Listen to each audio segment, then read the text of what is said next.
অনুরোধ জানাচ্ছি।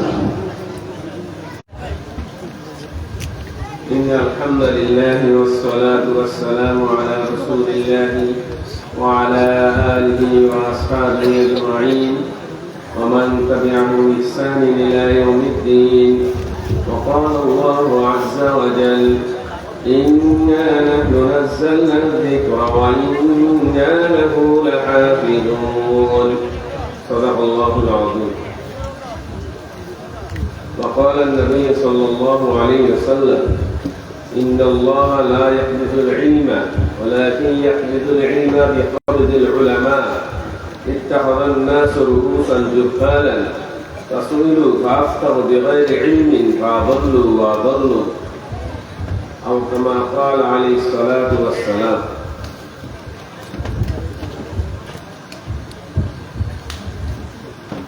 বাংলাদেশের সীমান্তবর্তী উপজেলা বলিরামপুরের ঐতিহ্যবাহী জামিয়া ইমদাদিয়া মাদারীনগর মাদ্রাসার সালানা জলসার সম্মানিত সভাপতি, উপস্থিত ওলামায়ে কেরাম, বিভিন্ন রাজনৈতিক দলের দায়িত্বশীল নেতৃবৃন্দ ও দিন দরদি, আজকের সুদী খুবই একটি গুরুত্বপূর্ণ মুহূর্তে আজকের এই আয়োজন, এই আলোচনার ইন্তজাম বাংলাদেশের একজন শীর্ষ অভিভাবক, আমাদের ভূমি মাদ্রাসার বিভাগের কো-চেয়ারম্যান, উনি আসতেছেন। আরেকজন বাংলাদেশের একজন প্রখ্যাত সুপ্রসিদ্ধি লাভ করেছেন এমন একজন বক্তা আসতেছেন, ওনারা ওয়াজ করবেন। আমি ওয়াজের জন্য আসি নাই, আর আমি ওয়াজ ওয়াইজও না, আমি মূলত আসছি মুফতি সাহেবের জন্য। হুজুর আমাদের নেতা ছিলেন, আমাদের মুরব্বী ছিলেন। হুজুর এখন দুনিয়া থেকে চলে গেছেন, এই জমিনে শুয়ে আছেন, কিন্তু রাষ্ট্রের একটা গুরুত্বপূর্ণ সিদ্ধান্ত ৩-৪ মাস পরে নিতে হবে। এই জন্য হুজুরের কি সিদ্ধান্ত ছিল, হুজুরের রেখে দেওয়া গাইডেন্সটা কি ছিল, এই বিষয়ে কিছু আপনাদের সাথে মত বিনিময় করার জন্য আমার এখানে আসা।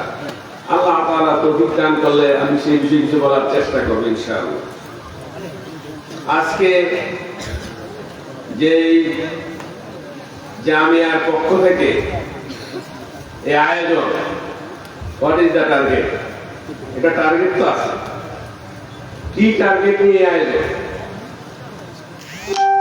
একটা বড় টার্গেট হলো মানুষকে দিন বুঝানো, দিনের দিকে ডাকা। দিনের দিকে ডাকতে হলে, দিনের দিকে দিন বুঝতে হলে তো দিনের যে উৎস শক্তি, ইলিম তো লাগবে। ইলিম ছাড়া কি দিন বোঝা যাবে? আমার কথা বুঝতেছে? দিন বুঝতে হলে ইলিম লাগবে, ইলিম ছাড়া দিন বোঝা যাবে না। দিনের বহু স্লোগান আছে, দিনের বহু ব্যাখ্যা বাজারে চলে।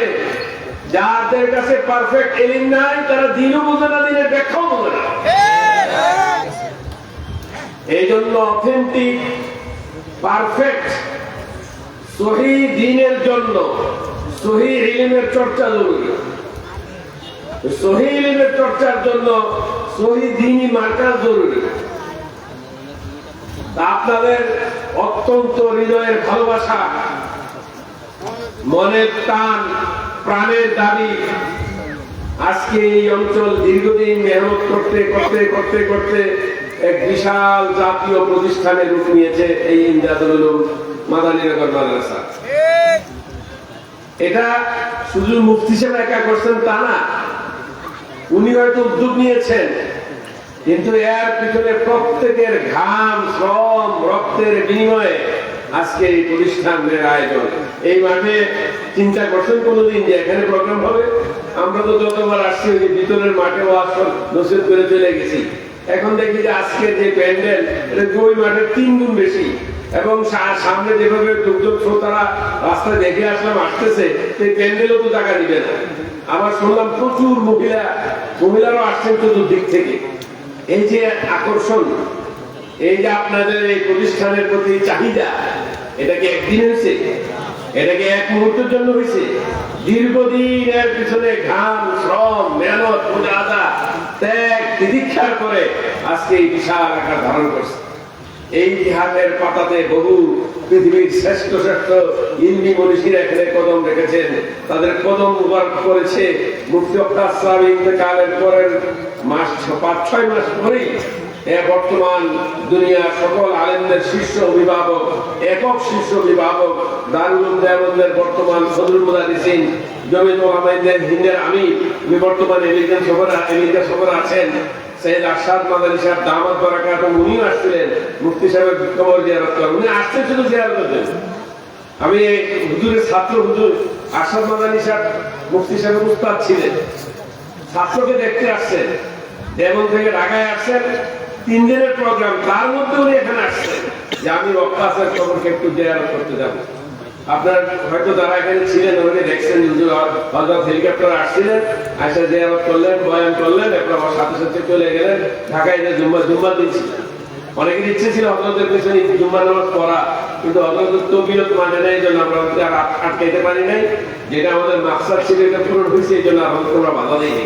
হযরত ঢাকায় যে জুম্মা পড়ছিলেন, কিন্তু ওই সময় হযরত এই মাদ্রাসার এই যে নতুন মহিলা মাদ্রাসার যে বিল্ডিং হচ্ছে, এটার ভিত্তিপ্রস্তর হযরত নিজের হাতে করছিলেন, নিজের হাতে রেখে গেছে। আমরা যা জানতে পারলাম যে মাদ্রাসার প্রায় অনেক কাজ আগে গেছে, কাজ তো প্রচুর কাজ, 60-70 কোটি টাকার কাজ, মোটামুটি এটার বেসটা তৈরি হয়ে গেছে। এইটাও তো আপনাদের অবদান, এটা কি কেউ ঢাকার থেকে এসে করে নিয়ে গেছে? এটা মনিরামপুরবাসীর অবদান, মনিরামপুর সকল সর্বস্তরের জনগণের অবদান। এই অবদান কি শুধু মাদ্রাসার বিল্ডিং দাঁড় করানোর লেগে? যারা এখানে ইট দিচ্ছেন প্রত্যেকটা ইটের নেক আপনি পাবেন, যারা সিমেন্ট দিচ্ছেন প্রত্যেকে সিমেন্টের নেক পাবে, যারা মাটি কাটছেন প্রত্যেকটা মাটি কাটার স্নেক আপনি পাবেন, যারা দরজা দিলেন, জানালা দিলেন, রড দিলেন, গ্রিল দিলেন, প্রত্যেকটা নেক আলাদা আলাদা নিজের প্রত্যেককে দেওয়া। এটা আপনি এভাবে কিন্তু বেকার একটা প্রতিষ্ঠান দাঁড় করানোর জন্য সহজে দিয়ে দিচ্ছেন এমনটা বিষয় না, কিন্তু বিষয়গুলো আমার নেকের ইচ্ছাও থাকতে হবে। যদি নিয়ত পরিষ্কার থাকে, ইখলাসের সাথে দিয়ে থাকেন, তো সুনিশ্চিত আপনার আমল নামায় এই নেক পৌঁছবে। এমন হতে পারে যে এই আমলের দ্বারা আপনার নাজাতের ব্যবস্থা হয়ে যেতে পারে। এই আশাই তো দিচ্ছেন নাকি? আর অন্য কোনো আশা তো নাই। আশা একটাই যে পরকালের নাজাতের অনেক রাস্তা, নাজাত পাওয়ার প্রত্যাশার অনেক রাস্তা, কিন্তু এর মধ্যে একটা গুরুত্বপূর্ণ রাস্তা হলো এই যে ঘরের মধ্যে ইলমের চর্চা হবে, কোরআন হাদিসের চর্চা হবে, ছাত্ররা 24 ঘন্টা ক্বালা রাসূলুল্লাহ সাল্লাল্লাহু আলাইহি ওয়াসাল্লাম পাঠ করবে, তেলাওয়াত করবে, কোরআনে কারীমের তেলাওয়াত করবে। এই ঘরের সাথে নিজেকে সেখানে থাকা, নিজেকে অংশীদার বানানো, এটা গুরুত্বপূর্ণ নাজাতের রাস্তা তৈরি হতে পারে। এই বিশ্বাস আছে তো ইনশাআল্লাহ? কি আছে? এই জন্য আপনাদের আজকের আরেকটা দায়িত্ব পড়তেছে, আমরা আগামী 6 মাসের মধ্যে এই যে প্ল্যান করছে এই বিল্ডিং এ, আমরা শুনতেছি প্রত্যেক বছর ছাত্রী বাড়তেছে। আপনারা জানেন কিনা আমি জানি না, আমাদের যে বেফাকের বোর্ডের চেয়ারম্যান আসতেছেন, উনিও বলবেন যে বাংলাদেশের যত প্রতিষ্ঠান আছে মহিলা মাদ্রাসা বা ছাত্রদের, এখানকার রেজাল্ট কিন্তু বাংলাদেশের রেজাল্টের তুলনামূলক প্রায় 10টা মাদ্রাসার মধ্যে একটা মাদ্রাসার রেজাল্টের সাথে তাদের প্রতিযোগিতা চলে। অর্থাৎ তাদের রেজাল্ট শীর্ষ পর্যায়ে পরিগণিত হচ্ছে। এমন ভাবে মেয়েরা ভালো ভালো স্টার মার্ক পাচ্ছে, ছেলেরাও ভালো ভালো স্টার মার্ক পাচ্ছে। এই রেজাল্ট আজকে শুধু মনিরামপুর এলাকা মানুষ চিনে এমন না, মনিরামপুর চিনে মাদারীনগর দিয়া। আমাদের আলেমুল আমাদের অঙ্গনে সবাই তো এখানে আসে নাই, সবাই তো জানে না মনিরামপুর যশোর কোন জায়গায়, কিন্তু ওই নামে জামিয়া আহমদিয়া মাদারীনগর মনিরামপুর এটা সারা দেশ জানে, সারা দুনিয়া জানে। কারণ এই রেজাল্টটা যখন বের হয় তখন অনলাইনে ছাড়ে, ওয়েবসাইটে ছাড়ে, ছাড়ার পর সারা দুনিয়া পেয়ে যায়। অমুক মাদ্রাসা, ওই মহিলা মাদ্রাসা, মাদারীনগর মহিলা মাদ্রাসার মেয়ে দাওরাতে এই নাম্বার পাইলো, স্টার মার্ক পাইলো, সে স্ক্যান করলো, ছাত্র স্টার মার্ক পাইলো, স্ক্যান করলো। ওই মাদ্রাসা চিনার জন্য আর এখানে আসা লাগে না, কেউ যায় এসে দেখে নেওয়া লাগে না, এমনি মাদ্রাসা চিনতে পারে। এতে কি আপনার খুশি? আলহামদুলিল্লাহ বলেন, আপনার খুশি? এটাকে কি এক জায়গায় দাঁড় করে রাখতে হবে না সামনে বাড়াতে হবে? সামনে বাড়াইতে হইলে নিয়ত আরো বাড়াইতে হবে। এতদিন যে নিয়োগ করছেন যে আমি 1 বস্তা সিমেন্ট দেবো, এখন সে 10 বস্তা সিমেন্টের দায়িত্ব নিতে হবে। যে চিন্তা করছেন 1000 ইট দিবেন, সে 10,000 ইটের দায়িত্ব নিতে হবে। যে চিন্তা করছিলেন আগে যে 1 টন রড দিবেন, এখন 10 টন রডের নিয়োগ করতে হবে। এই যে চিন্তা করছেন যে আমি 10টা দরজা দিয়ে দেবো, এখন 20টা দরজা নিয়োগ করতে হবে। যে বলছেন নিয়োগ করছেন 20টা জানালা বানাই দেবো, সে 50টা জানালা নিয়োগ করতে হবে। এভাবে করে দেখবেন 10 মিনিট করে কাজ হারি দিতে নাহিলা একদিন দেখবেন বিশাল ভবন এখানে মাদ্রাসার মেয়েদের জন্য হয়ে গেছে। সেখানে নাকি কোন একদিন আমি হঠাৎ দেখতে গেলাম যে এত পরিবেশ, এত কোন ভাষা, মানে মনে হয় তিল ধারণের ঠাই নাই এমন পরিবেশ। এটা কি আপনাদের জন্য খুব ইজ্জতের বিষয় না, খুব আনন্দের বিষয় না লজ্জার বিষয়? যে আপনার এলাকাতে সারা দেশ থেকে, সারা এলাকা থেকে মেয়েরা আসতেছে, তারা যদি একটু স্বাস্থ্য সুন্দর পরিবেশে বৈশা খোলা মেলা পরিবেশে বৈশা পড়ালেখা করতে পারে, তাহলে তিনি মনিরামপুরের বদনাম। এত হাজার হাজার ব্যবসায়ী বিভিন্ন ধরনের আয়ের সাথে যুক্ত, অনেক লোক বাইরে থাকেন, প্রবাসীও এখন দিন দিন বাড়তেছে এলাকায়। তাহলে এখানে মেয়েরা পড়তে এসে তাও কোরআন হাদিস পড়তে কষ্ট পাবে কেন? এটা কি মানা যায়? এটা কি আপনার মানবেন? এই জন্য নিয়োগ পাক্কা করেন, সবাই হাত উঠান, নিয়োগ পাক্কা করেন যে আগে যে যা দিচ্ছেন তার থেকে দ্বিগুণ তিগুণ বাড়াইতে হবে। বাড়াবেন ইনশাআল্লাহ। এটা গেল মাদ্রাসার ব্যাপারে। মাদ্রাসা কিন্তু অনেক ঋণ আছে। এমনও করতে পারেন যে একজন দাদা এমন বলতে পারেন, আমার কাছে বলা শর্ত না, মাদ্রাসা যিনি মোতামিম সাহেব আছেন নসিরুদ্দিন আক্তার সাহেব, ওনাকে দিয়ে বলতে পারেন যে মাদ্রাসার ঋণ কি আছে, আমি একা সব পরিশোধ করে দিই। এমন আছে বাংলাদেশে অনেক নদী, অনেক বড় বড় মাদ্রাসা, বড় বড় মোটা অঙ্কের ঋণ থাকে। একজন দুজন গোপনে যায় বলে আসে যে ঋণটা আমি চাই। এমন একজন যদি নিয়ম পাক্কা করে করতে পারেন আলহামদুলিল্লাহ। একজন না পারেন তিনজন, তিনজন না পারেন পাঁচজন, পাঁচজন না পারেন 10 জন মিল্লা মাদ্রাসার যে ঋণটা আছে, ঋণটা যদি শেষ হয়ে যায় তাহলে মাদ্রাসার কার্যক্রম আরো দ্রুত গতি চলতে থাকবে। উস্তাদদের অধিকার মাত্রা আছে, বিদ্যুৎ বিল আছে, বা বোর্ডিং এর মামলা আছে। এই যে শুনলাম যে লাল কি লাগে, এটা গ্যাস নাই, এখানে গ্যাস আছে, গ্যাস তো নাই, আর কি টাকা দিতে দেবো দাম শেষ হয়ে যাবে। এইগুলি দায় দায়িত্বে কিন্তু আল্লাহ তাআলা খুব স্পেশাল সিলেকশন করে এখানে এই মার্কার বানাইছেন কেন? যে আশপাশের লোকের দিল ওইভাবে তৈরি করে দিয়েছেন যে তারা তাদের এই মার্কারের সংরক্ষণের দায়িত্ব। এটাই ইচ্ছা করলে এই মার্কাসটা খুলনা কোন এলাকায় দিতে পারতেন, বা যশোরের কোন আশপাশের কোন এলাকায় দিতে পারতেন। এখানে কেন আল্লাহ তাআলা বাইছে নিলেন? এটা বাইছে নিচ্ছেন যে এখানকার লোকদের আল্লাহ দিনের জন্য বাইছে নিচ্ছেন, যে তারা তাদের সাধ্য অনুযায়ী, তাদের আয়ের সাধ্য অনুযায়ী তারা তার পাশে দাঁড়াবে। এই প্রতিষ্ঠা কিয়ামত পর্যন্ত টিকে থাকে। আজকে হয়তো আপনি এখানে যারা আছেন, কালকে হয়তো একজন নাও থাকতে পারে, আমিও না থাকতে পারি, থাকবো না তো কেউ। ম্যানেজমেন্টে মরতেই হবে, যেতেই হবে। কি নিয়ে যাব? কোন জীবন নিয়ে যাব? আমার জীবন নিয়ে যাওয়ার পরে মানুষ কাঁদবে না হাসবে, এটাই হলো ফয়সালার বিষয়। আমি তো চলে যাব, আমার যাওয়াটা কি পশুত্বের যাওয়া হবে না মনুষ্যত্বের যাওয়া হবে? এটাই হলো আজকের সবচেয়ে বড় চিন্তার বিষয়। এই জন্য আমরা যদি এই দায়িত্বটা নেই, মাদ্রাসা যত বড় হবে, সারা দুনিয়ার মুরব্বীরা তত বেশি এখানে আসার রাস্তা তৈরি। আচ্ছা আজকে বলেন তো, আমরা যে আসলাম, আমরা ব্যক্তিগত দাওয়াতে আসছি, আপনার কোনো বাড়ির কোনো অনুষ্ঠানে আসছি? এই যারা আসতেছেন তারা কি আপনার কোনো ব্যক্তিগত বাড়ির অনুষ্ঠানে আসছে? আসা কি সম্ভব? আজকে এখানে এই প্রতিষ্ঠানের আয়োজন হয়েছে, এখন যার যেখান থেকে সুযোগ হয়ে আসতেছে মেহমানরা, সামনে আরো আসবে, আরো বড় বড় মেহমান আসবে। এটাকে আপনারা চান না নাকি? আপনারা চান? আমার কথা বুঝতেছে? হৃদয় দুর্বল কেন? ছায় দিবেন পূর্ণাঙ্গ গলা খুললা, মন খুললা, হৃদয় জুড়াইয়া, যে আপনারা এখানে দুনিয়ার শীর্ষ শীর্ষ আলেম ওলামা পীর মাশায়েখরা কদম রাখুক। এটাকে আপনারা চান? আপনারা কি চান এই এলাকাতে সারা পুরা বাংলাদেশ খুলনা মেল্টের যা আছে, রেজাল্টের আকর্ষণ হলো সারা দেশ থেকে মেয়েরা এসে এখানে করুক? এটা কি চান? এটার জন্য একটু সামান্য একটু মেহনত লাগবে, একটু ত্যাগ লাগবে, একটু কোরবানি লাগবে। সবটা আপনি করবেন তাও না, পারলে ভালো নুরুল আলানু, না পারলে অন্তত পরামর্শ সাধক করবে। এর থেকে আলাদা থাকার কোনো গুঞ্জাইশ নেই। এই কথা পাক্কা হলো ইনশাআল্লাহ। আল্লাহ তাআলাকে সাক্ষী রেখে বলছেন যে আমরা আমাদের সাধ্য অনুযায়ী দ্বীন ঈমানের হেফাজত, আকায়েদের হেফাজতের জন্য মাদ্রাসা না থাকতো, ওই যাইতো আমাদের দ্বীন, ওই যাইতো আমাদের ঈমান, কোথায় যাইতো আমাদের আকায়েদ? কে শিখাইতো? কে শিখাবে? আজকে এই এলাকাতে এত মানুষ টুপি মাথায় দিলেন, দাড়ি রাখলেন, সুন্নতের লেবাস পরলেন, অনেক জিজ্ঞাসা করলে বলবেন আমি একজন হাফেজের পিতা, আমি একজন আলেমের পিতা, আমি একজন হাফেজার পিতা, আমি একজন আলেমের পিতা। কোথেকে হইল, কিভাবে হইল? এই যে বিশাল এক বর্ণাঢ্য ইতিহাস, কোরবানির ইতিহাস, ইতিহাসের ধারাবাহিকতায় এই প্রতিষ্ঠান হইল। আজকে আপনি আমি সবাই দিনদার হিসেবে এখানে সবার বিশাল মজমা হলো। এই মজমাটা কিয়ামত পর্যন্ত চালু রাখতে হবে কিনা, চালু রাখতে হবে কিনা?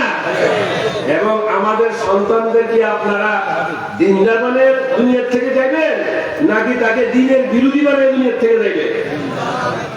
যদি দুনিয়াতে সন্তানকে দিন না শিখাইয়া যান, তার এক নম্বর রেজাল্ট কি জানে?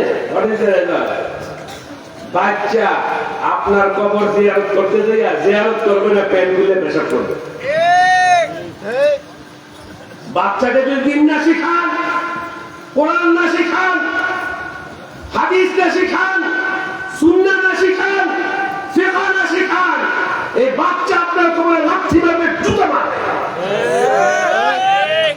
আর বাচ্চাকে যদি দিন শিখান, ঈমান শিখান, মনুষ্যত্ব শিখান, মানবতা শিখান, জেন্টলিটি শিখান, অনেস্টি শিখান, হিউম্যানিটি শিখান, বাচ্চা তার বাপের লাশ মাটিতে রাখা পর্যন্ত কাঁদতে কাঁদতে তার অন্তর মাটির সাথে উঠে যাবে। কোনটা ছাড়া, কোনটা করতে চান? আর কয়দিন আগে শুনলেন আমাদের বর্তমান সরকার এত রক্তের বিনিময়ে আমরা তাকে বসালাম, 70 বছর রক্ত দিয়ে পানি করা হলো, হাজার হাজার লোক খুন হলো, শত শত শহীদ হলো। এই রক্তের বিনিময়ের এই সরকার উনি এক সিদ্ধান্ত দিলেন, বাংলাদেশের সকল স্কুলের মধ্যে ধানের শিক্ষক নিয়োগ দিলেন। আমাদের দীর্ঘদিনের দাবি ছিল প্রত্যেক স্কুলের মধ্যে ধর্মীয় শিক্ষক নিয়োগ দেওয়া। উনি ধর্মীয় শিক্ষক নিয়োগ দিলেন না, গানের শিক্ষক নিয়োগ দিলেন। উনি এদেশের তৌহিদি জনতার সাথে 52% মুসলমানদের সাথে উনি ঠাট্টা করলেন। এই ঠাট্টার জবাব দিতে হবে, দিতে হবে, দিতে হবে। উনি টের পান নাই। ওনাকে আমি একদিন, ওনার সাথে এই পর্যন্ত আমার দলীয় ভাবে জোটগত ভাবে 8 বার বৈঠক হয়েছে। ওনাকে আমি সরাসরি বলছি, আপনি এখানে আসছেন, আপনার কোনো ঘাম ঝরছে না, কোন রক্ত দিচ্ছেন না, আল্লাহ বসেছি। আল্লাহর কথাটা সবসময় স্মরণ রেখে, আল্লাহ ইজ্জতের মালিক, ফাইনাল ইজ্জত লিল্লাহি জামিআ। আল্লাহ ক্ষমতার মালিক। তুতিল মুলকা মান তাশা ওয়া তানজিউল মুলকা মিম্মান তাশা ওয়া তুইজ্জু মান তাশা ওয়া তুযিল্লু মান তাশা। উনি একটি কথার জবাব আমরা কয়েকদিন আগে ওই যে গত সপ্তাহের সাথে বৈঠক ছিল, বললাম যে স্কুলের মধ্যে আপনারা ধর্মীয় শিক্ষক নিয়োগ দেন। উনি কোনো জবাব দিলেন না। ইজ্জতটা পাইছে না রে আমেরিকাতে, খুব ইজ্জত হয়েছে না, দেখছেন না? এক পদ দিয়া বারে বারে কথা আরেক পদ দিয়ে বের হয়েছে। এই ইজ্জত এভাবেই পাইবে। যখন দিনের সাথে গাদ্দারি করবে, দিন নিয়ে ছিনিমিনি খেলবে, ইজ্জত নিজেকে রক্ষা করতে পারবে না, পারবে না, পারবে না। এই জন্য আমাদের দাবি, যেভাবে তুমি প্রত্যেক স্কুলের মধ্যে 65,000 গানের শিক্ষক শিক্ষিকা নিয়োগ দিয়েছে, পয়সা কে দিবে? ইনি দিবে পয়সা? আপনি দিবে? আমি দিব? আমার ট্যাক্স থেকে তার বেতন দিবে, তার উৎসব ভাতা দিবে। আমার টাকা দিয়ে গান শিখাইবো, নাস্তিক হইব, মুরতাদ হইব, এই টাকা কি জবাব দিতে হবে না? আর এই টাকার জবাব দিতে হবে কিনা? আমার প্রদেয় টাকা দিয়ে কেন ধর্মীয় শিক্ষক নিয়োগ দেওয়া হবে না? আমার বাচ্চাকে কে দিন শিখাবে? যে স্কুলে যায় তাকে ইসলামকে শিখাবে। হিন্দু ধর্মের ছাত্র হলে হিন্দু শিক্ষক দাও, খ্রিস্টান ধর্মের শিক্ষকের ছাত্র হলে খ্রিস্টান শিক্ষক দাও, বৌদ্ধিস্ট ছাত্র হলে বৌদ্ধিস্ট শিক্ষক দাও, ইসলামিয়াতের ছাত্র হলে ইসলামী শিক্ষক দিতে হবে। আজকে আমাদের দাবি, আগামী 1 মাসের মধ্যে সারা দেশে ধর্মীয় শিক্ষক না পেলে আন্দোলন করে ঘটবে। এই আন্দোলন কেউ ঠেকাতে পারবে না, পারবে না, পারবে না। এই মাদ্রাসায় থাকার কারণে আজকে এই কথাগুলি শুনতে পারতেছেন, জানতে পারতেছেন। দিন নিয়ে কেউ যদি ছিনিমিনি খেলে তার ব্যাপারে কি ব্যবস্থা তা জানতে পারবে। দিন নিয়ে যদি কেউ গাদ্দারি করে তার কি সাহায্য তাও জানতে পারবে। এই মাদ্রাসা না থাকতো কি আপনাদের এই কথাগুলি বলবো? এই দেশের সারা দেশের আলেম ওলামা এসে কে বলবে এই কথাগুলি? কোথায় বলবে? এই জন্য আপনাদের প্রতি বিনীত অনুরোধ যে আমরা যখন যে দিনের ব্যাপারে যে ডাক দিব সেই ডাকের মধ্যে আপনি আপনার সাধ্য অনুযায়ী আপনি আপনার অবস্থান থেকে আপনাকে লাভবাহিত করবেন। ইমানের পক্ষে দাঁড়াতে হবে, দ্বীনের পক্ষে দাঁড়াতে হবে, ইমানের পক্ষে নিজের রায় দিতে হবে, দ্বীনের পক্ষে রায় দিতে হবে। আবার দ্বীনের নামে যদি দ্বীন ছিনিমিনিরা খেলতে পারে তার ব্যাপারেও সজাগ থাকতে হবে। এই জন্য আজকে যে যেখানে আজকে আমরা দেখলাম এই যে বোনেরা আসলেন, মা বোনেরা আসলেন, তাদের জন্য দিন লাগবে না? আপনার জন্য যেমন নামাজ লাগবে, পর্দা লাগবে। নামাজ যেমন ফরজ, পর্দাও ফরজ। এখন এমন এমন কথা শুরু হয়েছে যে পর্দাও নাকি যার মনে চায় থাকে, ইমাম থাকবেন নাউজুবিল্লাহ। পর্দা নামাজের মতো ফরজাই। যার কাছে যত হায়া তার কাছে তত পর্দা। হায়া নাই, পর্দা নাই। আল হায়া শুরবাতুম মিনাল ঈমান। হায়া এমন নষ্ট হয়েছে, আর এই নষ্টটা করছে আরেকটা এই মেশিন। এই মেশিন বুঝছেন তো? ক্ষেতের লাইনে বইয়েন, গাড়ির লাইনে বইয়েন, দোকানে, চায়ে, ঘরে, খেতার তলে, লেখের তলে, রাত্র ঘুমায়, নামাজে যায় তাও খুললে ফিরে যায়। এই যে কাজে এমন বেয়াদবি আর এত বেহায়া বানাইতেছে, নিজের অজান্তে নিজে বেহায়া হয়ে যাচ্ছে। নিজের অজান্তে নিজের গুণের মধ্যে এমন আকর্ষিত হচ্ছে, টেরও পায় না। আর তার মূল উৎস হইল মিথ্যাচার, প্রপাগান্ডা, বিভ্রান্তি। আর এগুলি সবকিছুর মূল মিথ্যাচার। আর কবিরা গুণার দ্বিতীয় হইল মিথ্যা। এই জন্য নিজেদের বাচ্চাদেরকে এই রাত থেকে বাঁচা। আমি শ্রীলঙ্কাতে একবার গেলাম, দেখি শুনলাম যে 18 বছরের উপরে, 18 বছরের নিচে কারোর কাছে যাতে মোবাইল বিক্রি না করে, দোকানে দোকানে চেক। একদিন আমরা এক দোকানের সামনে তার হুট করে পুলিশ এসে দোকানদার ভেঙে গেছে। তাদের ভাষা তো খুব কঠিন, গড়মন গড়মন গড়মন গড়মন, এই ধরনের আওয়াজ ভাষা বোঝাও কি। যারা কিছু আরবি জানে তারা তাদের সাথে আমাদের কথাবার্তা হয়। জিজ্ঞাসা করলাম এই লোককে নিয়ে গেলাম যে সে গতকাল রাত্রে এক ছেলের কাছে মোবাইল বিক্রি করছে, তার বয়স 18-এর নিচে। কতটুকু মনিটরিং করতেছে বাচ্চাদের আধা ভাষাকে রক্ষা করার জন্য। তাকে উঠে নিয়ে গেল। কেন সে রাষ্ট্রের আইন, রাষ্ট্রের আইনের পর খেলাপ করলো, দোকান থেকে সে বাচ্চার কাছে কেন মোবাইল বিক্রি? আপনারা যদি আপনাদের বাচ্চাদেরকে অভিশপ্ত পরিবেশ থেকে না বাঁচাতে পারেন, এই বাচ্চা সাপ স্বীকার করবে, মা স্বীকার করবে না। খুবই নাজুক পরিস্থিতি। বাচ্চা পরে হুজুরের কাছে, বাচ্চা বাড়িয়ে যায় হুজুরের বিরুদ্ধে গালাগালি করে, বাচ্চা কোরআন শিখে হুজুরের কাছে, বাচ্চা বাইরে যায় হুজুরকে সবচেয়ে বেশি গালি দেয়। What is the reason? What is the reason? একমাত্র কারণে কাজ করে।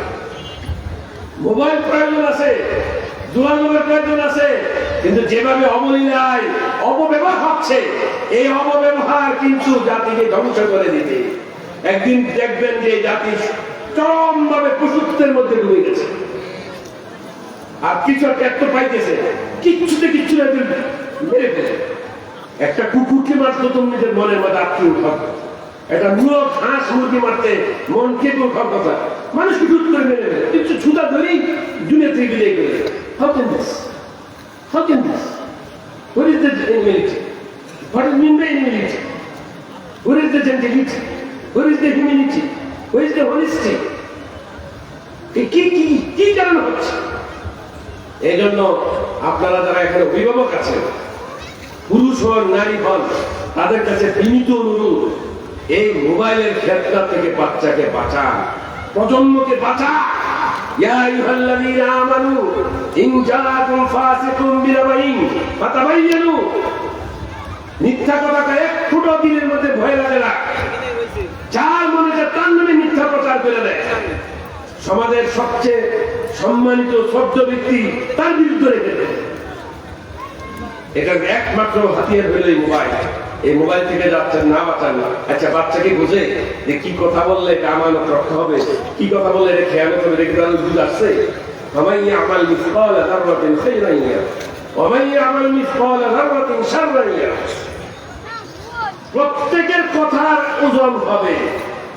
এই যে একজনের রক্তচক্ষু দেখেন, ধুমুকের চোখ দেখেন, এটার ওজন হবে।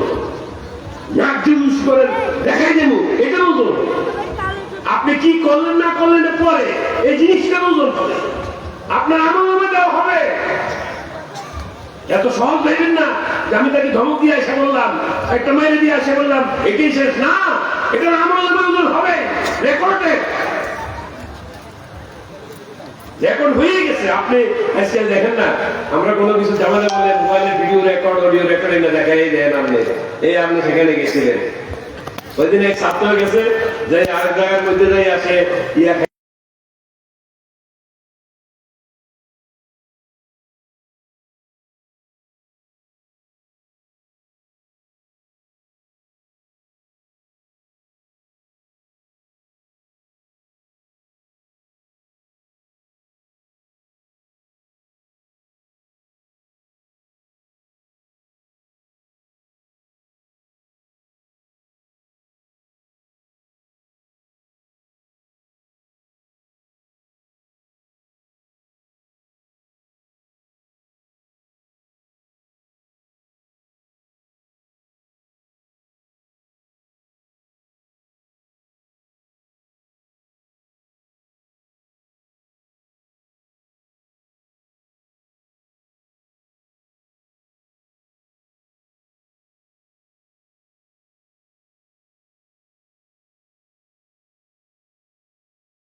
এখন ওনারা কোথায়? আপনাদের এখানে এক ছাত্র যেমন মানুষ একটা বলছে 5 তারিখে আমাদেরকে সেনা সদরে ডাকলো মিটিং এর জন্য। গেছিলাম শাহবাগে, সবাইকে ধন্যবাদ জানাতে। আমি সেনা সদরের মিটিং হলো 12টায় ডাকছে, 2টা পর্যন্ত ফার্ম মিটাইতে পারে। মানুষ কাকে বলে পায়ের সাথে পা বাড়ি। একটা মাইয়া দেখি যে একটা ছোট্ট একটা ফুলের দেওয়াল হয়ে যেতেছে, আমরা তাকে দিয়েছি কিন্তু এটা ভাগে পাইছি, একটা বড় ফুলের টবের মধ্যে ভাগে এটা পাইছি, এটা নিয়ে যেতেছি। ইট ইজ মেমোরিয়াল, এটা স্মৃতিচারণ করা। আর পোলা দিয়ে যে হাঁসের পলকের একটু করে যেতেছে, রাস্তা পাই আমরা ভাগে হাঁসের পলকটা রয়েছে, এটা নিয়ে বদলা নেই। আর পাইয়া দেখি যে চেয়ার ভাঙ্গা এই হাতলটার একটু নিয়ে যেতেছে, আর একটা পায়া 3-4 মেয়ে খুব উল্লাসের সাথে যাইতেছে, চেয়ারটা ভাগে ভাগে পেয়েছে। আমাদের ছাত্ররা সে আসলে সালে 3 মাস 4 মাস পর রোগ দিয়ে কাঁচড়ায় লাগছে, ওই দিন 4 তারিখে সে আসে। 5 তারিখে সে কি করছে, দৌড়ে গেছে গণভবন। তার মা অন্যরা তো ঢুকছে টাকা করি সব পাইতেছে, বুঝতে বুঝতে প্রায় 400-500 কোটি টাকা ছিল, একজন লুটপাট করা শুরু করছে। সে টাকার পিছনে যায় নাই, সে গেছে পাকঘরে যাইয়া দেয় সে গেছি না একবারে গরম টাকি মাছ ভাইকে ইয়া দিয়া লাউ দিয়া পাকাইছে, বাতাস উঠতেছে, আবার শিং মাছ পাকাইছে, ইলিশ মাছ ভুনছে। প্রথমে প্রত্যেক থেকে এক টুকরো করে মাছ লইছে, শিং মাছ খাইছে, ইলিশ মাছ খাইছে, আবার টাকি মাছ দিয়ে ভাত খাইছে। খাইয়া খাইয়া ডালটাও দিব, ওইগুলি সে নিজের হাতে দিন পাকাইছে। আল্লাহ কি তার ইচ্ছা ছিল সে নিজে পাকায় খাবে, তার জীবনের শেষ খাওয়ায় খায়। এখন সে আমাকে খাইতে দেয় না, এই ভাত তার মুখে ঢুকে না, ওই সময় পর্যন্ত পাওয়া যায় না। খাইয়া খাইয়া আইসে যে সংসদে আইসে, শুনছে শিরিন সাহেবের সংসদে আছে, তাকে ঘেরাও করা হবে। এই পাখিটাকে করে আছে, আইয়া ঢুকছে একবার পুরা এই হাউসের মধ্যে ঢুকিয়া একবার স্পিকার চেয়ারে বসে বইয়া, স্পিকার চেয়ারে টেবিলে পা উঠাইয়া বসে, স্পিকারের পিছনে দুজন সিকিউরিটি থাকে, তার ছাত্র নিয়ে গেছিল, তোরা দুজন পিছনে আমার দাঁড়ায়া। পরে রাত্রে আমার কাছে কইতেছিল আমি এই করছি, এম বলি কেন, পাও খেলি কেন, জিন্দিগি যদি এম করতে পারি কিনা, পার্লামেন্টে যাইতে পারি কিনা, সুযোগ পাইছি এই জন্য স্পিকার চেয়ারটারে বলছি। দুজন না করে স্পিকার থাকলে পিছনে দুজন সিকিউরিটি থাকে, এটার জন্য আমি দুজন সিকিউরিটি নিয়ে তাকে আগে বসছি, ছবি উঠেছি। কিন্তু যিনি এই অত্যাচারটা করলেন উনি আসছি কোথায়, কিভাবে গেলেন? কুকুরও তো এভাবে পালায়, কুকুরও এভাবে পালায় না। একজন তো দেখছেন আওয়ামী লীগের হিস্ট্রিতে সবচেয়ে ভদ্র, জেন্টেল ও সহজে একজন ইসাক আলী খান পান্না, সে যখন বড়া দিয়ে পাঠাইতেছিল তখনও তার কাছে 10 বিলিয়ন ডলার। এখন অনেকে বলে যে সে পাহাড় চড়তে জায়গা হাটের করে মারা গেছে। আমাদের কাছে তথ্য তার জবানের আন্দাজ পাইয়া চিন্তা গেলে ধরে মাইরা জল করে। এটা হলো সবচেয়ে সৎ আমাদের জানার মধ্যে গত 35 বছরের মধ্যে আওয়ামী লীগের মধ্যে সবচেয়ে সৎ নেতারা হলো এটা ইসাক আলী খান পান্না, ছাত্রলীগের সেক্রেটারি ছিল সাবেক। হ্যাঁ হলো এই কাহিনী, পড়ার কাছে পথের মধ্যে পকেটে 10 বিলিয়ন ডলার। আর এমন তো যারা যারা গেল তারা যে কিভাবে গেছে, আমরা এক বয়ানে শুনলাম সাবেক স্বরাষ্ট্রমন্ত্রী নাকি 30 কিলোমিটার হাঁটছে, হাইটে হাইটে কয় যে আমার এই অসভ্য এতগুলি টাকা নিল আর আমার এই গরু ছাগলের মতো হাঁটাইলো, তার জন্য গ্যাস চলাইতেছে, মোট চলাইতেছে, এই পানি দিয়ে এদিক দিয়ে পার করতে পারছে। এই জন্য জুলুম করবেন, অত্যাচার করবেন, আর আল্লাহ আপনাকে ছাইড়ে দিব, ওই পাকড়তে কেউ বাঁচতে পারবে না। কোনো উপায় নেই, ডুবে বাঁচার কোনো রাস্তা না। এখন আপনাদের একটা বড় পরীক্ষা আসতেছে।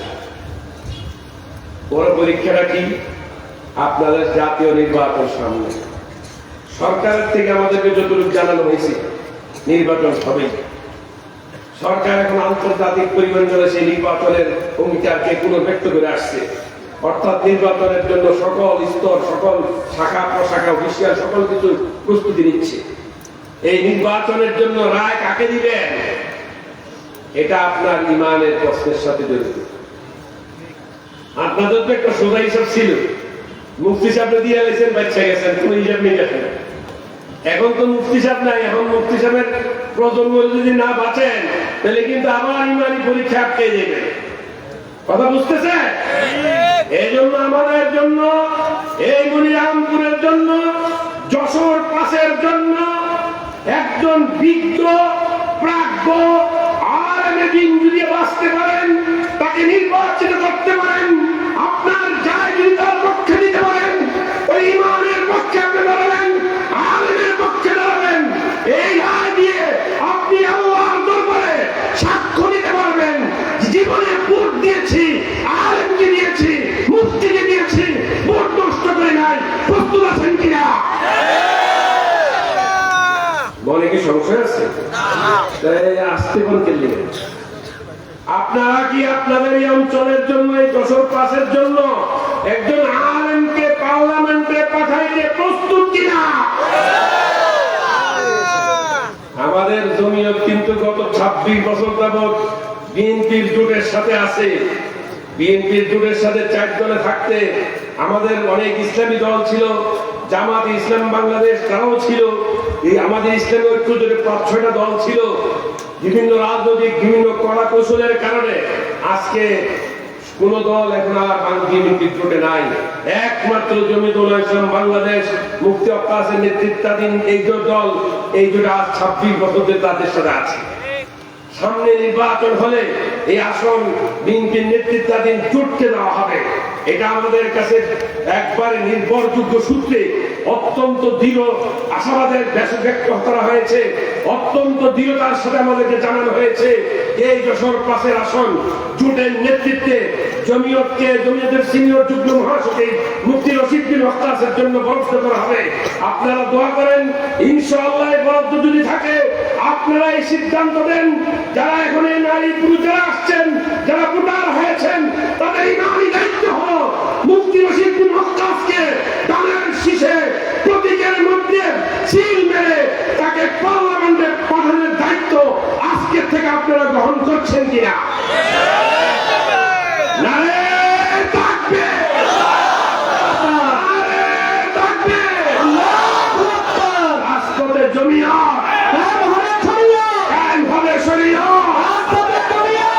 একটা বিভ্রান্তি বিএনপির বিরুদ্ধে বর্তমানে প্রপাগান্ডা চালানো হচ্ছে, এই বিএনপি নাকি শরীয়ত আইন মানে না, সম্পূর্ণ অপব্যাখ্যা।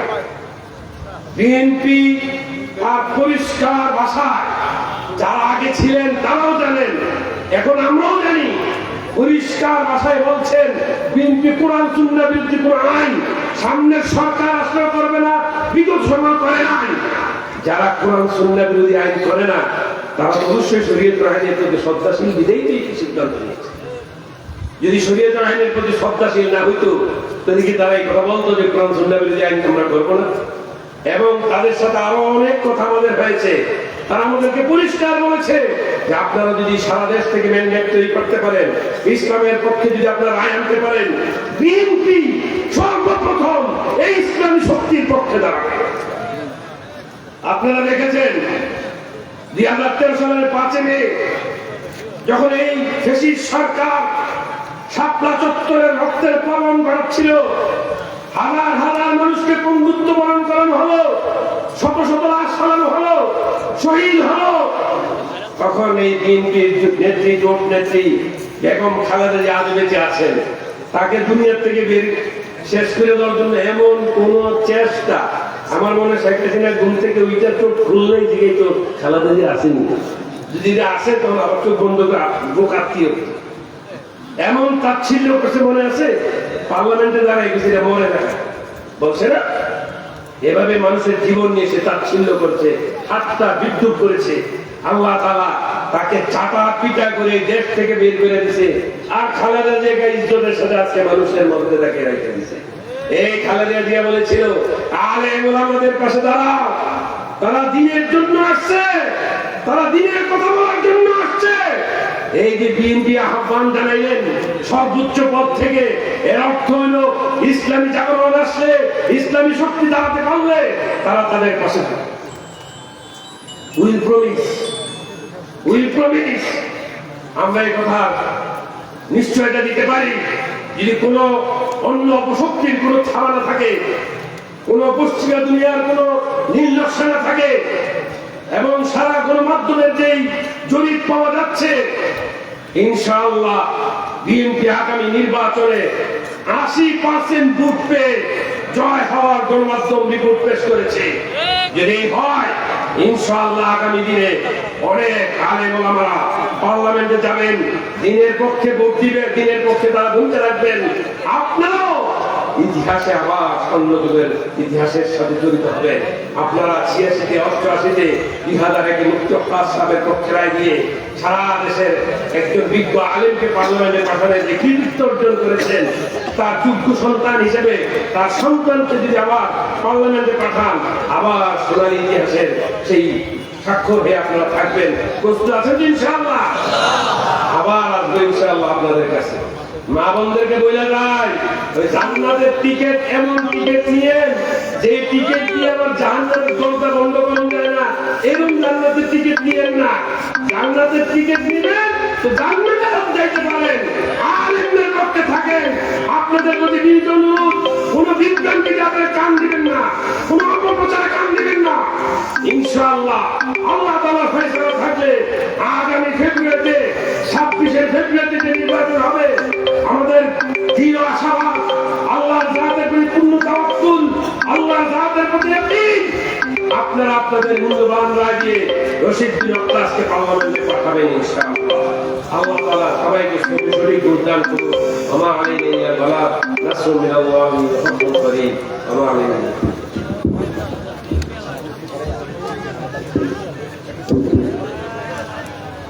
সম্মানিত উপস্থিতি, আলহামদুলিল্লাহ আজকের প্রধান বক্তা, প্রধান আকর্ষণ আন্তর্জাতিক খ্যাতি সম্পন্ন মুফাসসির কোরআন সুলতান ওয়াইজিন মাওলানা খালিদ সাইফুল্লাহ আইয়ুবী সাহেব আমাদের মাদ্রাসায় পৌঁছে গেছেন। সকলে আলহামদুলিল্লাহ। কিছুক্ষণ পরে ইনশাআল্লাহ তিনি স্টেজে আসবেন। একটা ঘোষণা যে আমাদের ছাত্র ভাইরা যারা এখনো মদ্যপ থেকে খানা তুলেনি, এক্ষুনি দ্রুত খানা তুলে নিন। লাখ লাখ টাকা খরচ করে এই স্টেজ তৈরি করা হয়েছে আপনাদের জন্য। দুঃখজনক এই স্টেজের পিছনে, প্যান্ডেলের পিছনে বহু জায়গা আছে, অনেক ভাইরা প্যান্ডেলের পশ্চিম সাইডে দাঁড়িয়ে আছেন। তাহলে লাখ লাখ টাকা খরচ করে প্যান্ডেল তৈরি করা, বসার ব্যবস্থা করার কোনো অর্থ আসে না। এজন্য মেহরবানি করে যারা পশ্চিম সাইডে দাঁড়িয়ে আছেন, মেহরবানি করে বসে গেলে ভালো হয়। স্বেচ্ছাসেবক ভাইরা আশপাশে যারা দাঁড়িয়ে আছেন, আপনারা তাদেরকে বসিয়ে দিন, একরামের সাথে বসিয়ে দিন। জোর করবেন না, দুর্ব্যবহার করবেন না। সম্মানিত উপস্থিতি, এ পর্যায়ে সংক্ষিপ্ত আলোচনা নিয়ে আসছেন আল্লামা মুফতি মোহাম্মদ ওয়াক্কাস রহমাতুল্লাহ আলাইহির সুযোগ্য সন্তান,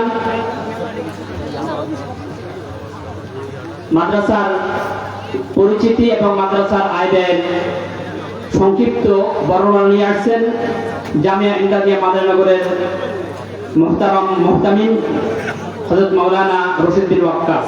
হযরত মাওলানা রশিদ বিন ওয়াক্কাস।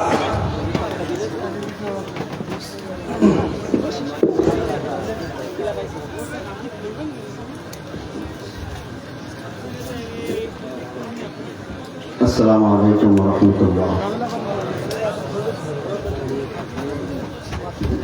نحمده ونصلي على رسوله الكريم، أما بعد. أعوذ بالله من الشيطان الرجيم. بسم الله الرحمن الرحيم. ألف لام را. كتاب أنزلناه إليك لتخرج الناس من الظلمات إلى النور بإذن ربهم إلى صراط العزيز الحميد. صدق الله العظيم. জামিয়া ইমদাদিয়া মাদারীনগর মাদ্রাসা আজকের এই বার্ষিক ওয়াজ মাহফিলে উপস্থিত ওলামায়ে কেরাম, সামনে উপস্থিত সম্মানিত মুসলমান ভাইরা, পর্দার আড়ালের মা বোনেরা, আমাদের প্রধান অতিথি হেফাজতুল ইসলাম বাংলাদেশের মহাসচিব উনি এসে গিয়েছেন এবং আজকের প্রধান আকর্ষণ সুলতানুল ওয়াজিন উনি এসে গিয়েছেন। একটু পরেই ওনারা এখানে আসবেন। তার আগে সংক্ষিপ্তভাবে অল্প কিছু কথা বলে মাদ্রাসার হিসাব কিতাব আপনাদের সামনে ইনশাআল্লাহ পেশ করব।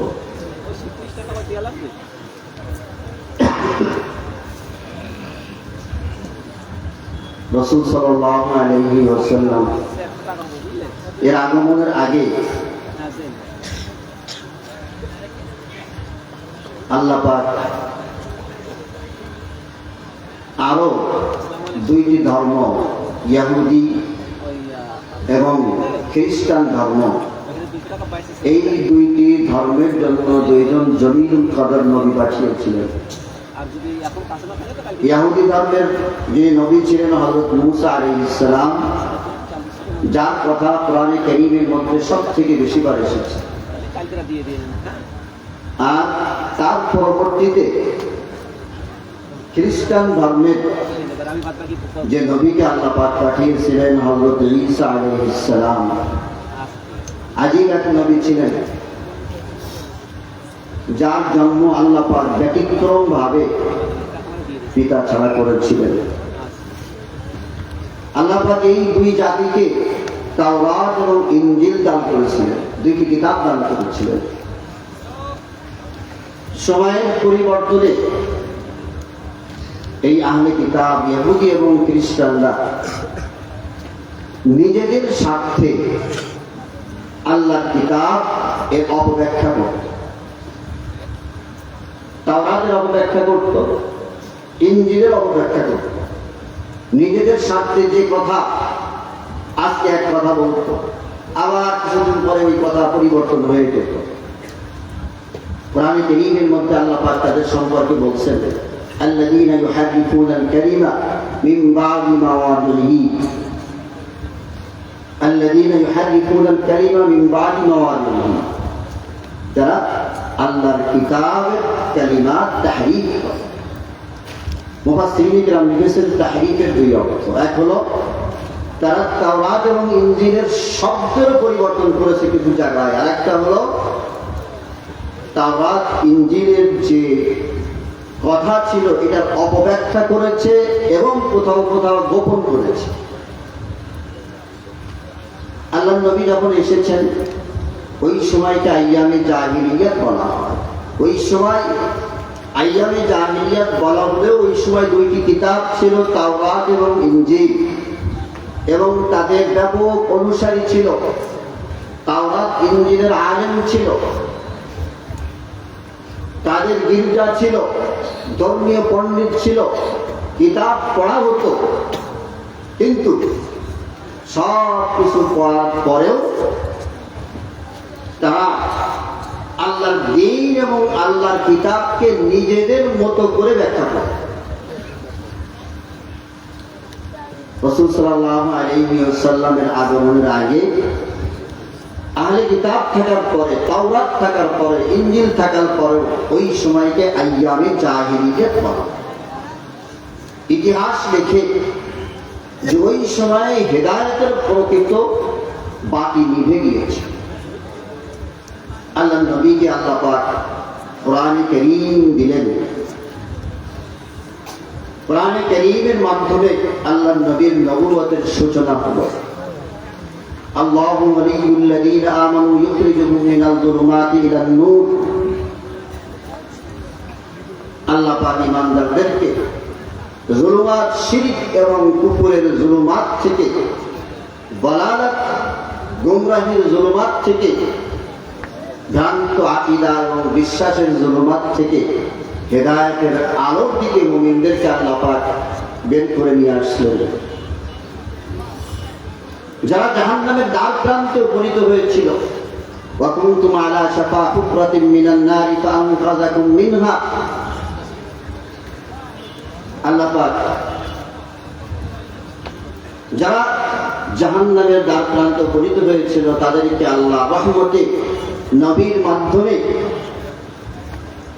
এই কোরআনে কারীমের আলো দ্বারা তাদেরকে আল্লাহ পাক জাহান্নামের শাস্তি থেকে ঈমানের মাধ্যমে তাদেরকে পরিত্রাণ দিলেন।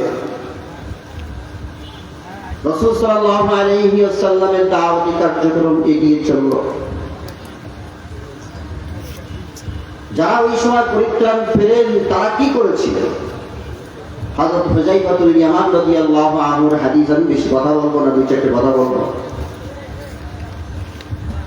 রাসূল সাল্লাল্লাহু আলাইহি ওয়াসাল্লাম থেকে দুইটা হাদিস তিনি শুনেছেন। বলছেন, আমি একটা দেখেছি আর একটা অপেক্ষা করছি। কি দেখেছি?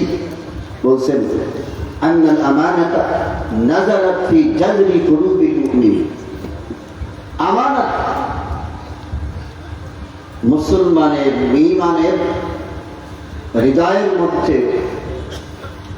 অবতীর্ণ হয়েছে, প্রথিত হয়েছে, মজবুত হয়েছে।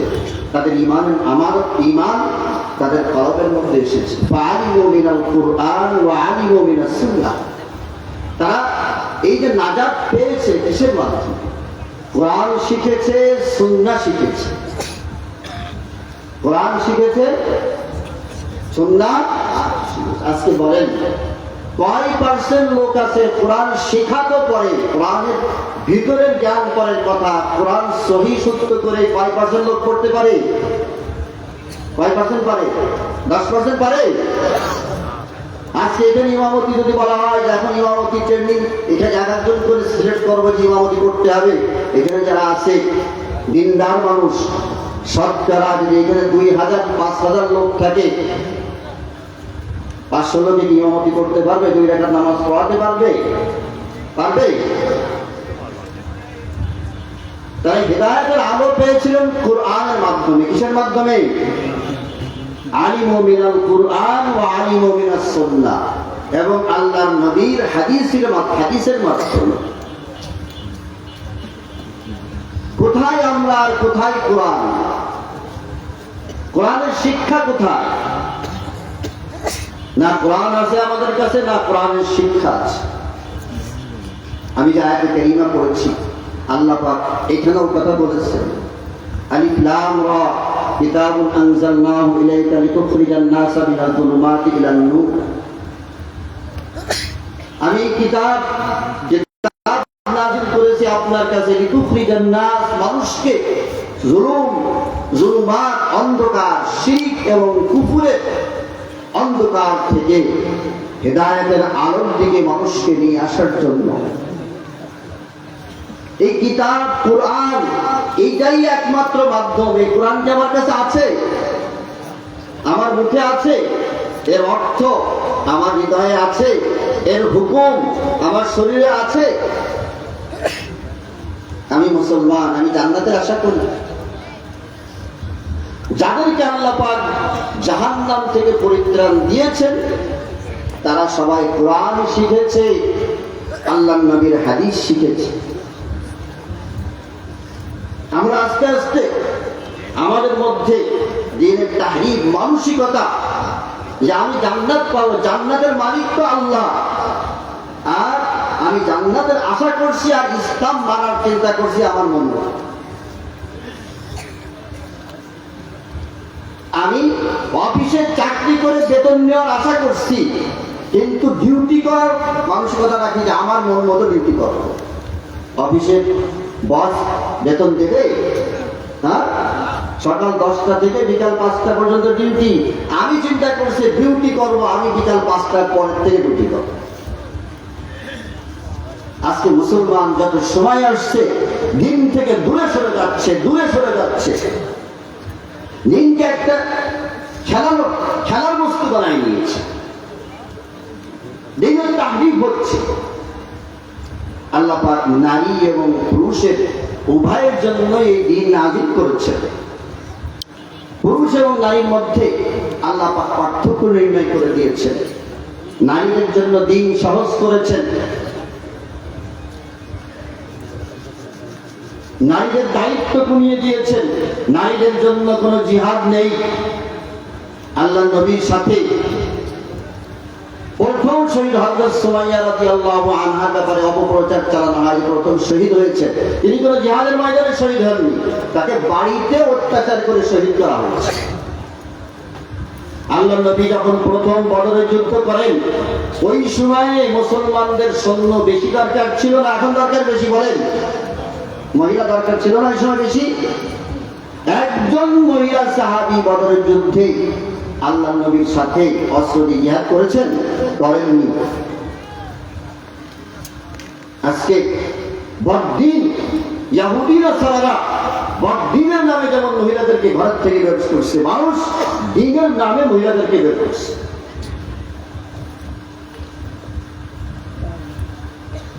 কোন এক রেফারেন্স নেই। উহুদের যুদ্ধে একজন মহিলা সাহাবী, তাও তার স্বামী এবং বাচ্চাদের সাথে, ছেলেদের সাথে গিয়েছিলেন। তিনি আল্লাহ নবীর মৃত্যু যখন শুনেছেন, একজন সাহাবী তিনি কি করেছেন? যুদ্ধে অংশগ্রহণ করেছেন। একজন সাহাবী পাওয়া যায়। এই জন্য আল্লাহ নবীর ইতিহাসে অসংখ্য জিহাদ হয়েছে, একজন মহিলা সাহাবী আল্লাহ নবীর সাথে জিহাদ করে শহীদ হয়েছে, এর কোনো ইতিহাস নাই।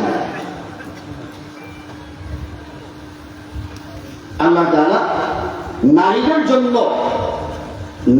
জন্য জিহাদ ইসলাম একেবারে সহজ করে দিয়েছেন। ফাসালিহাতু কানিতাতুন হাফিজাতুন লিল-গায়বি বিমা হাফিজাল্লাহ। সালিহাত নেক আমল করবে, এটাই হাদিসে আসছে। আল-মারআতু ইযা আদ্দাত খামসাহা ওয়া সামাত শাহরাহা, মহিলা যখন 5 ওয়াক্ত নামাজ পড়ে, রোজা রাখে, ওয়াহাসানাত ফারজাহা, নিজের লজ্জা স্থান এটাকে হেফাজত করে। আজকে মুসলমানদের এই 3 নম্বর লজ্জা স্থান হেফাজত করা, এটাকে সমূলে ধ্বংস করার যত রকম পরিকল্পনা সব করা হয়ে গেছে। আশ্চর্য হয়ে যাবেন, আমাদের এই দেশে 18 বছর আগে কোনো বাচ্চা, কোনো মেয়ে, কোনো ছেলেকে বিবাহ দিলে পুলিশ ধরে নিতে যায় না? যায় কিনা? অথচ 18 বছর আগে ছেলে এবং মেয়ে ব্যভিচার করলে তাদের কোনো জেল হয় না, হয় আইন করে এই দেশে ব্যভিচারকে উৎসাহিত করা হচ্ছে। আইন করে এই দেশে ব্যভিচারে ভরে দেওয়া হচ্ছে। অথচ একজন সতী নারী হাসনাত ফারজাহা, জান্নাতে যাওয়ার তার ছিল, তার সতীত্বকে রক্ষা করতে। একজন নারীর, একজন মুমিন নারীর সব থেকে পৃথিবীর সমস্ত গোটা পৃথিবীর মধ্যে দামি ছিল তার সতীত্ব। এটাকে আরো নস্বাত করার জন্য এমন পর্যায়ে চলে গেছে যে আজকে এই দেশে সবাই চলতে করে ভালো কিছু হচ্ছে, এই দেশে আইন করা নতুন করে ব্যভিচারকে শ্রমের মর্যাদা দেওয়ার জন্য অলরেডি নারী সংস্কার কমিশন তাদের রিপোর্ট পেশ করেছে।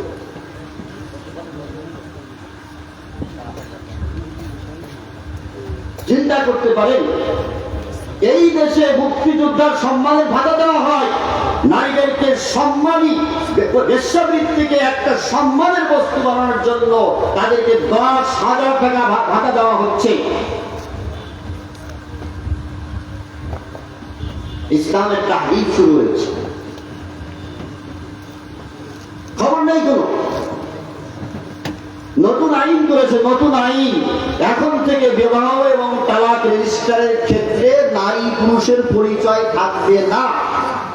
তার মানে আমাদের দেশে যে বিবাহ তালাক এমনিই তো ইসলাম বিরোধী, এখন থেকে টোটালি ওইটার মধ্যে আর ইসলামের কোনো নাম বলাই থাকবে না।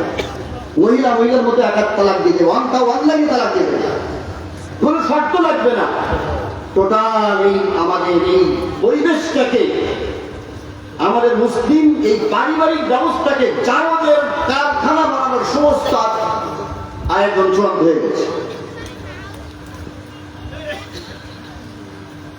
যতটুকু লজ্জা শরম দরকার ছিল, কিছু দরকার ছিল, এটাকে পরিপূর্ণ দখল করার জন্য এই সরকার 65,500 প্রাথমিক বিদ্যালয়ে নাচ গানের শিক্ষক নিয়োগের ফাইনাল সিদ্ধান্ত নিয়েছে গত মাসের 28 তারিখ। আশ্চর্য হয়ে যায় যে আমাদের অনেক লোক দিন কামেদের জান দিতে চায়, অথচ এই আমাদের গুণা কাটার জন্য সর্বশেষ যে কুঠার আঘাত করা হয়েছে, মুসলিম পরিবারকে ধ্বংস করার জন্য কোনো শব্দ নাই, কোনো শব্দ নাই। আশ্চর্য কথা। এমনি এখন মোবাইল অন্যান্য কারণে নির্লজ্জতা, বেহাই এমন ভাবে রন্ধে রন্ধে ঢুকে গেছে, শুধু সমাজের মানুষের বাইরের রূপটা ভালো দেখা যায়, ভিতর যদি প্রকাশ হতো এমন কুৎসিত অবস্থা, সমাজে একজন আর একজনের দিকে তাকাতে পারত।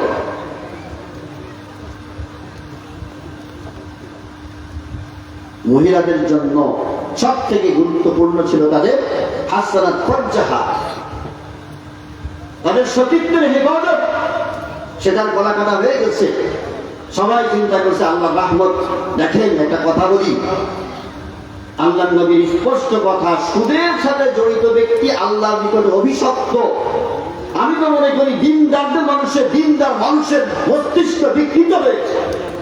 কিভাবে একজন এই গোটা পৃথিবীতে সুদকে সব থেকে বেশি চালু করেছে তাকে আল্লাহ রহমত বলে। মালউন আলাইহি বা মানসুস আলাইহি, মালউন সে। হাদিসের ভাষায় সে অভিশপ্ত।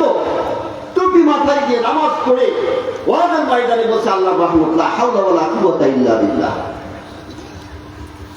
মহিলাদের দ্বিতীয় হলো আতাআত যাওজাহা, আতাআত বালাহা। জান্নাতে যেতে গেলে তাকে স্বামীর আনুগত্য করতে হবে। কি করতে হবে?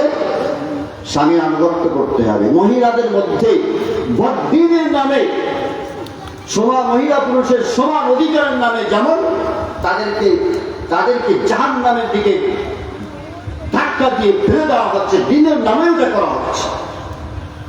মহিলাদের আজকে একটা মনস্কতা তৈরি হয়েছে যে স্বামী যা বলে বলুক, কিছু লোক কি করতেছে যে তুমি তোমার মতো চলবা, স্বামীর কথা মানা যাবে না। মুসলিম শরীফের হাদিস, আল্লাহ নবী বলছেন, মহিলাদেরকে আমি বেশি জাহান্নামী দেখেছি দুইটা কারণে। তুকসিরনাল লান ওয়া তাকফুরনাল আশীর। একটা হলো গালিগালাজ করে, লানত দেয়, আর একটা হলো স্বামীর অবদ্ধ হয়। আল্লাহ নবীর কথা, কোন যুক্তি, আল্লাহ নবীর কথার সামনে কোন যুক্তি চলে? কোন যুক্তি চলে? কোন ব্যক্তি সে টুপি মাথায় দিয়ে হোক, বোরকা পরে হোক, যদি বলে স্বামীর আনুগত্য করা যাবে না, মনে করবেন, আমি আমার বন্ধুদেরকে বলছি, মনে করবেন সে শয়তানের প্রতিরূপ, যা আপনাকে জান্নাতের পথ থেকে জাহান্নামের দিকে ধাক্কা দিচ্ছে। আল্লাহ নবী সুস্পষ্ট কথা, বেশি মহিলা জাহান্নামী হবে স্বামীর নাফরমানির কারণে। স্বামীর নামীর নাফরমানি এত ভয়ঙ্কর, কোরআনে কারিমে যে আয়াত কারিমা অল্প একটু পড়েছি, আল্লাহ তাআলা বলছেন فالصالحات قانتات حافظات للغيب بما حفظ الله واللاتي تخافون نشوزهن, যদি তোমার কথা মানার ব্যাপারে তুমি আশঙ্কা করো যে আমার স্ত্রী আমার কথা মানতেছে না, তার সাথে বসবাসের যোগ্যতা নেই, ওই স্ত্রীর ওই স্বামীর সাথে বসবাসের যোগ্যতা নেই, আর তাই যে স্বামীর কথা মানতে হবে, স্বামীর কথা মানতে হবে, স্বামীর কথা মানা ছাড়া জান্নাতে যাওয়ার কোনো রাস্তা নেই। আর নবী বলছেন যদি আমি কাউকে সিজদা দিতে বলতাম, এই স্ত্রীকে তার স্বামীকে সিজদা দিতে বলতাম।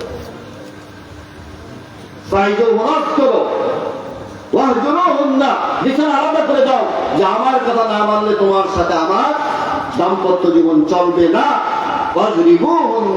সর্বশেষ ওষুধ প্রয়োগ করো, হালকা প্রভাব না হলে সালাম আলাইকুম।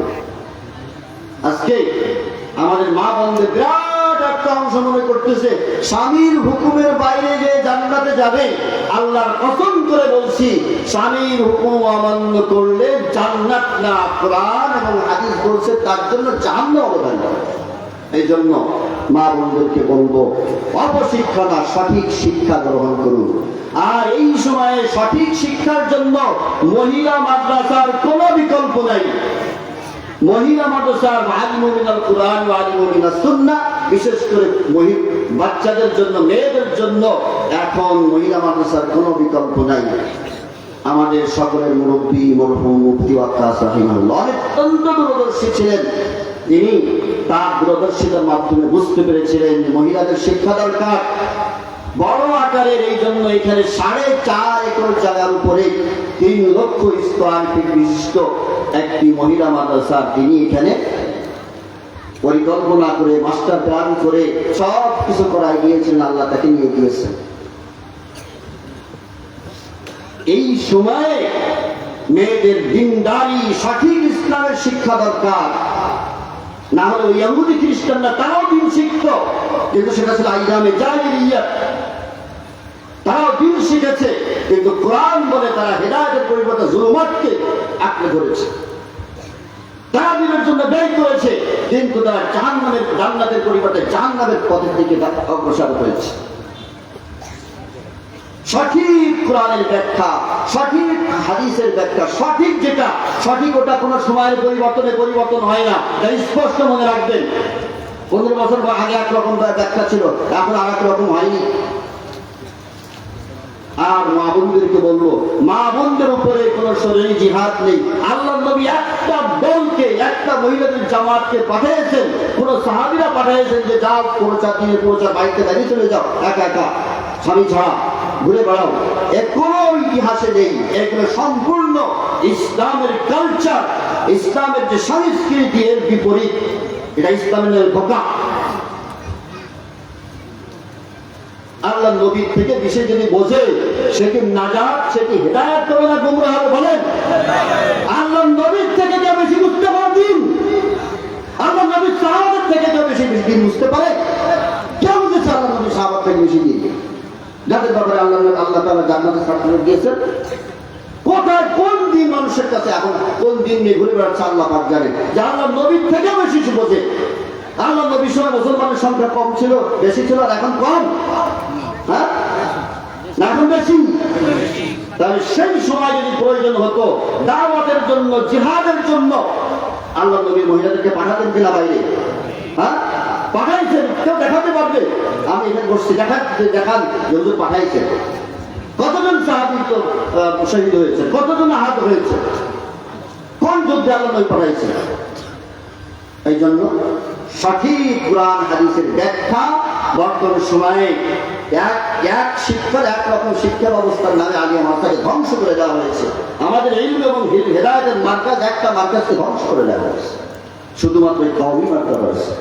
এই মাদ্রাসা আপনাদেরকে রক্ষা করতে হবে। এই দিনের এই বাতি আপনাদেরকে প্রজ্বলিত করতে হবে। করতে পারবেন তো ইনশাআল্লাহ? আমাদেরকে পেটে এই কোন সরকার চাবে না যে আসবে ওই পাশ্চাত্যের দালাল দ্বারা পাশ্চাত্যের পা চাটা হবে। এখনই শুরু হয়ে গেছে, আসার আগেই প্রতিযোগিতা শুরু হয়ে গেছে।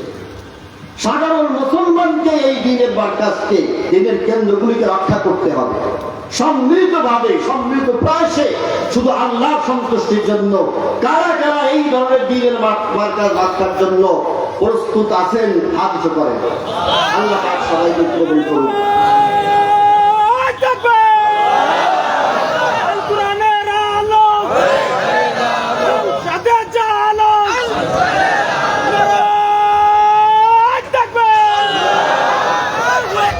আমাদের হুজুর বসে আছেন, বেয়াদবি, একদম বেয়াদবি হচ্ছে। আমি কথা এখানে শেষ করছি।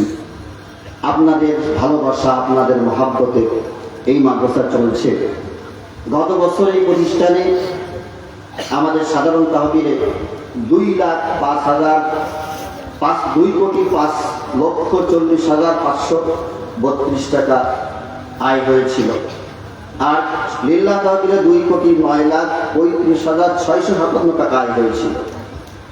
ব্যয় হয়েছিল সাধারণ তহবিলে 2,41,40,847, আর লিল্লাহ তহবিলে 2,12,08,762 টাকা। সবই আপনাদের ভালোবাসা এবং সহযোগিতার ফলে এটা হয়েছিল। এবছর আমাদের এই 9 মাসের আয় ব্যয়ের হিসাব, মোট আয় 3,55,77,390, আর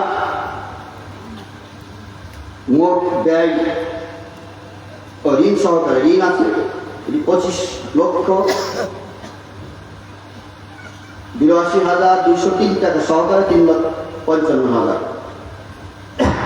ব্যয় হলো 3,55,77,390 টাকা। এর থেকে আপনার ঋণটা বাদ দিলে থাকছে 3,95,187,000 টাকা এই বছরের আয়। আল্লাহ পাকের ইচ্ছাই মুফতি ওয়াক্কাস রাহিমাহুল্লাহ তার আপনারা যে ভালোবাসতেন, এবং তিনি আজীব এক লোক ছিলেন, যখন ইন্তেকাল করেছেন তার কথা বললেও হৃদয়টা কেঁপে ওঠে। মাত্র তার ব্যাংকে 2,500 টাকা ব্যালেন্স ছিল, 2,500 টাকা তার ব্যালেন্স ছিল। আমরা কখন সেটা উত্তোলন করিনি। আল্লাহ পাক আমরা মনে করি তার এই ইখলাস এবং এই তাকওয়া আর আপনাদের ভালোবাসা এবং দোয়ার কারণে মাদ্রাসা উত্তরোত্তর বেড়ে চলেছে। ছেলেরা 1,000-এর বেশি আমাদের এখানে ছাত্র আছে, 1200-এর বেশি মেয়ে লেখাপড়া করছে। আজকে আমাদের এখানে এই বৃহত্তর, বাংলাদেশের মধ্যে বৃহত্তম মহিলা মাদ্রাসার কাজ চলছে। আপনারা সাদকায়ে জারিয়ার নিয়েতে এই দেশের মা বোনদের ঈমান হেফাজতের জন্য, মা বোনের ঈমান হেফাজত হলে স্বামী সন্তানের ঈমানের হেফাজত হবে, মুসলমানদের ঈমানের হেফাজতের জন্য, ইসলামী কালচার, ইসলামী সংস্কৃতি রক্ষার জন্য এই মহিলা মাদ্রাসা যে নির্মাণ কাজ চলছে, আশা করি আপনারা মুক্ত হস্তে এগিয়ে আসবেন। মাহফিলে অনেক খরচ। আমাদের যারা ছাত্র স্বেচ্ছাসেবক আছে, 5 মিনিটের মধ্যে তোমরা ভিতরে ঢুকে যাও। 5 মিনিট পরেই ইনশাআল্লাহ আমাদের আজকের